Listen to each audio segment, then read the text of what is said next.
Hello, Dr. Underation and COMS 526 classmates.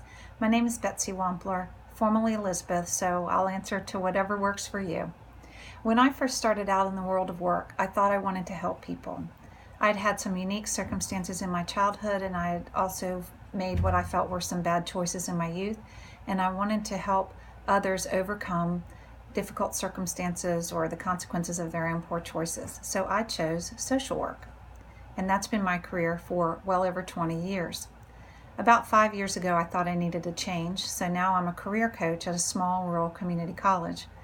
But interestingly, once I started here, I was put in charge of a program that is meant to help improve education and employment outcomes for people receiving public assistance. So I'm still social working, and this is good. I feel called to public service, and my career trajectory has validated that.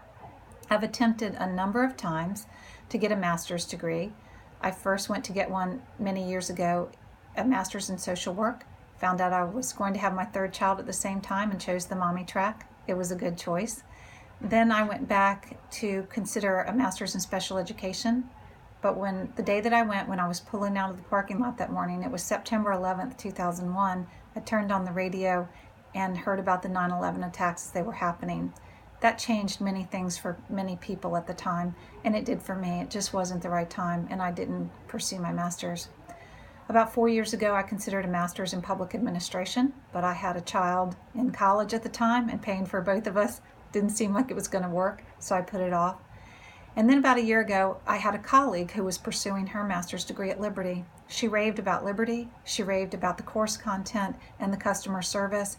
I looked into it, and here I am in my third class toward my master's in strategic communications. I think this is great.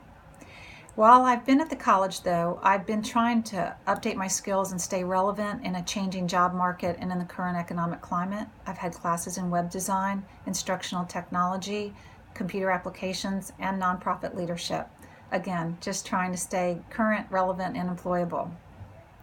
When I think about my career path, though, I think about the Proverbs 19:2. Some translations say this as, "It's not good to have zeal without knowledge." That's an interesting concept, and it resonates with me. The Apostle Paul talks about it as well in Romans 10:2 when he's talking about his fellow Israelites. He says he can testify that they are zealous for God, but their zeal is not based on knowledge. That's so interesting. I think when I was younger, I had a lot of zeal, but I didn't always have the knowledge about what I was doing or how to do it or the direction to go in. And unfortunately, I've seen this with many social workers who gain a little too much knowledge and lose their zeal. This is called burnout, and I think it has happened to me. I also see this with the students that I serve. I see some students come in, young students with unbounded enthusiasm, but they lack a little bit of the knowledge that they need to know and how to handle that. Then I see other people who've worked for a long time who have a lot of knowledge but come in and they've lost their energy. So I now see my direction is headed toward training and education and not as much direct service to individuals as it was in the past. I'm a certified practitioner of Myers-Briggs personality type indicator, but I'm also a certified trainer for a program called Bridges Out of Poverty by Dr. Ruby Payne.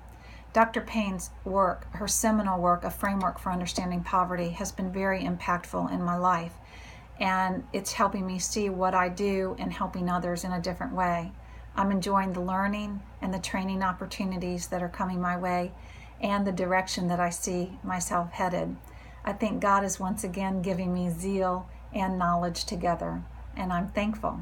So I look forward to getting to know all of you and to a successful experience in this narrative storytelling COMS 526 class, and blessings to all of you. Thanks.